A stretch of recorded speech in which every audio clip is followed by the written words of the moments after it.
Sejak hidupnya dimulai 4,6 miliar tahun lalu, bumi telah melahirkan dan memberi kiamat bagi bermacam spesies. Deretan keajaiban alam diikuti deretan bencana. Deretan keajaiban itu antara lain adalah munculnya makhluk bersel satu, lahirnya fotosintesis, evolusi makhluk multiseluler, munculnya banyak kingdom. Jutaan spesies lahir, serangga, krustasea, ikan, amfibi, reptil raksasa, mamalia, hingga akhirnya genus Homo yang jadi nenek moyang spesies kita. Sapiens lahir 2,5 juta tahun lalu. Tapi semua itu diikuti dengan oksigen holocaust, letusan gunung supervulkanik, meteor jatuh, kepunahan massal pertama, kedua, ketiga, zaman es, pemanasan global, zaman es mencair, kepunahan massal keempat, kelima, hingga akhirnya Homo sapiens.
Peradaban sapiens hanya dalam usianya yang baru sekitar 12.000 tahun ini kemudian sudah bertanggung jawab untuk kiamatnya banyak sekali spesies.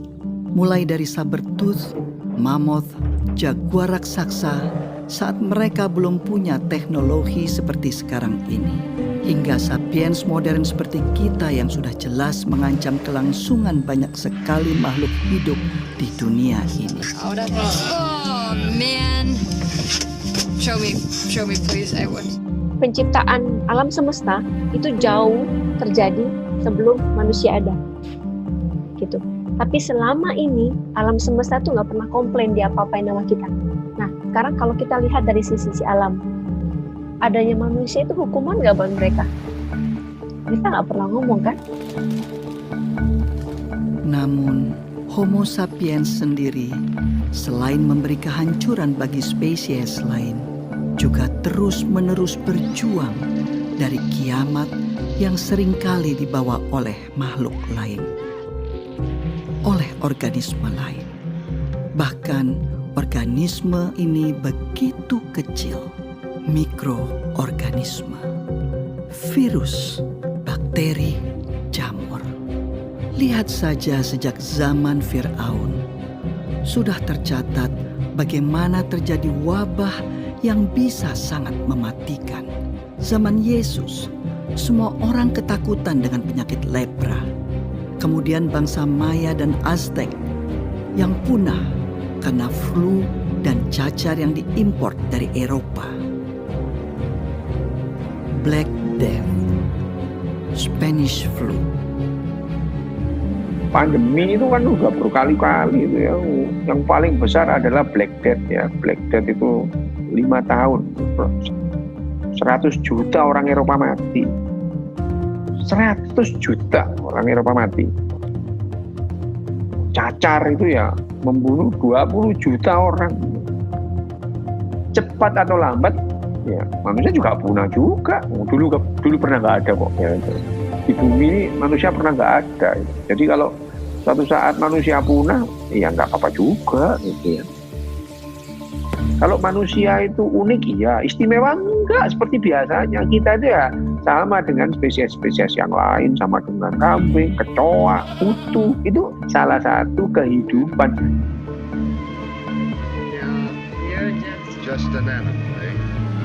Nah, apakah kemudian dengan tingkat kecerdasan yang seperti ini manusia itu menjamin dirinya survival? Enggak, itu enggak. Kecoa itu ya, kecoa itu jutaan tahun masih ada. Itu. Kita belum apa-apanya kecoa itu kalau soal survivability. Tapi kan kecoa nggak bisa nyanyi. Itu adalah keunikan manusia. Apakah spesial? Apakah khusus? Apakah istimewa? Enggak, berbeda aja, cuma berbeda.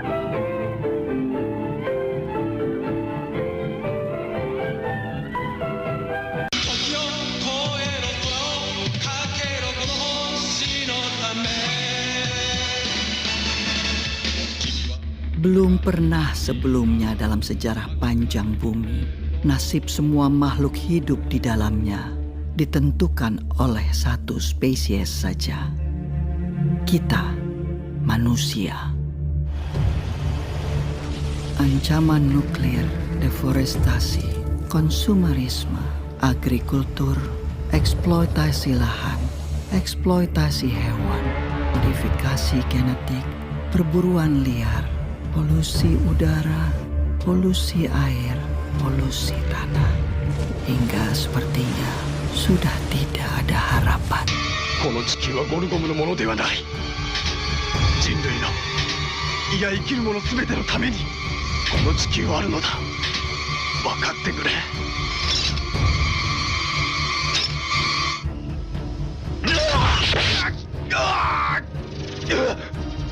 Manusia selalu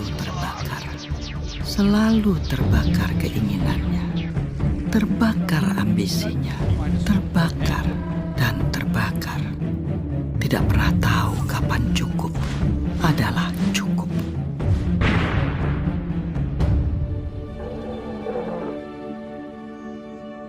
Tidak seperti seekor singa yang memakan satu zebra dan dengan damai membiarkan kawanan zebra lainnya lewat, tanpa panik memikirkan untuk mengisi kulkasnya.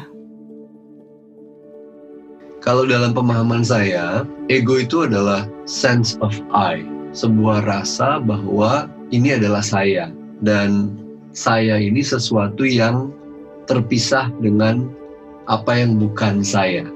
Insting untuk bertahan hidup itu menurut saya sudah ada di dalam organisme terkecil, bahkan makhluk satu sel pun punya insting buat bertahan hidup, apalagi manusia gitu yang terdiri dari 70 triliun sel ini gitu. Maka kita kemudian belajar untuk mengakumulasi aset sebanyak-banyaknya.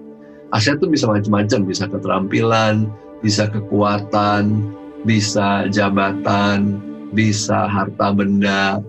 Karena itu bagian daripada insting buat bertahan hidup yang bilang bahwa karena hidup ini tidak pasti, tidak bisa diramalkan, dan beresiko, maka saya demi bertahan hidup harus mengamankan saya dan semua perpanjangan dari saya, anak cucu maksudnya. Saya nggak peduli dengan yang lain, bisa artinya orang lain, bisa artinya planet bumi ini. Sehingga ketika dia dihadapkan pada dua pilihan, yang satu pilihan yang tidak merusak lingkungan hidup, yang satu pilihan yang merusak lingkungan hidup, basis pemilihannya bukan merusak atau tidak merusak, tapi mana yang akan memaksimalkan potensi saya buat bertahan hidup. Dia tidak melihat lingkungan hidup adalah bagian dari saya. Kita nggak ngeh bahwa tubuh kita ini dibentuk dari apa yang kita makan dari planet ini. udara ini adalah bagian daripada planet ini yang kita hirup. Gitu. Tapi kita nggak lihat bahwa dia terkoneksi dengan kita. Bahkan dia jadi bahan pembentuk dari bagi badan kita. Makanya kita bilangnya saya dan ini lingkungan. Padahal sebenarnya dia sangat terpaut. Secara biologis, secara filosofis, sangat terpaut.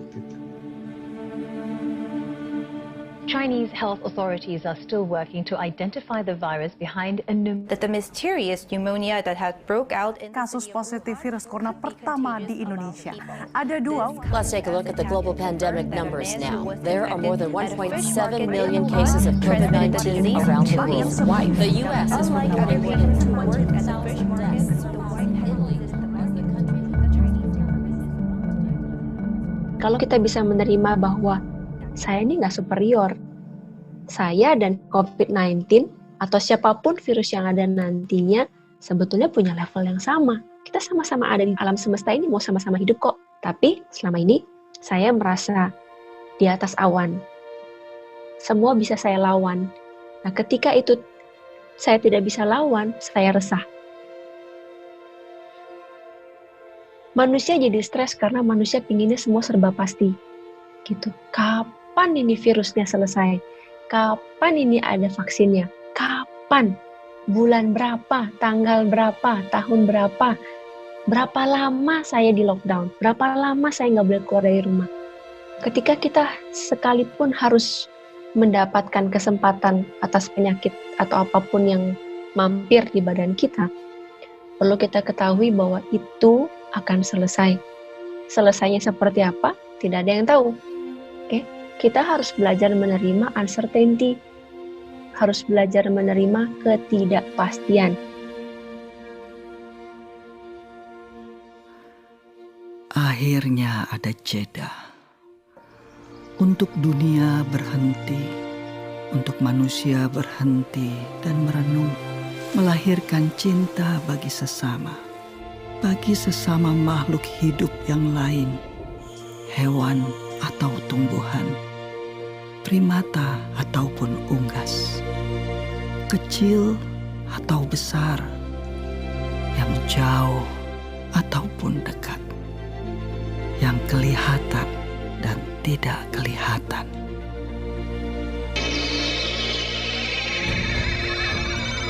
Virus COVID-19 ini sampai hari ini membunuh 120.000.